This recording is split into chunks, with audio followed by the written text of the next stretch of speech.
Magandang araw! Ako si Teacher Roxy at siya naman ang ating Sunday Schooler na si Seki. Maligayang pagbati ng anibersaryo sa ating Iglesyang Metodista dito sa San Isidro, Taytay. Balikan natin ang kasaysayan ng ating iglesia at balikan din natin ang kadakilaan ng Diyos sa ating iglesia mula pa noong una. Excited ka na ba, Seki? Yay! Excited na po ako, teacher. Sa araw na ito ay pinagdiriwang natin ang 57 taon ng pagkakagawa ng ating church building dito sa Taytay Dulo.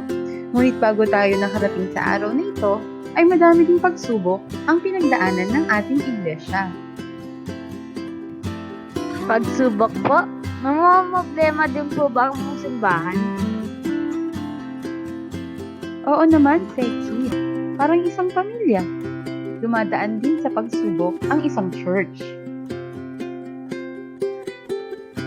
Okay po. Ganun pala yun. Paano po ba nagsimula ang church natin? Medyo komplikado ang simula ng iglesia natin. Nagsimula ang pagsubok noong April 1956. Siguradong di ka pa ipinapanganak noon.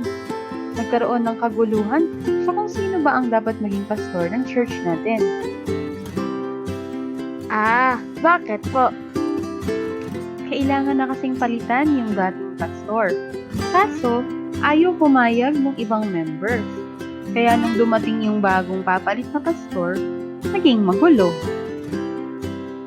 Nag-away po sila? Dapat dalawa na lang sila naging pastor ng church para walang gulo. Bakit po ngayon? Madami naman tayong pastor, di ba? Nung panahon na yun kasi, isang pastor pa lang muna ang kailangan ng church. Kaya isa lang sa kanila ang pwede. Tapos po, ano po nangyari?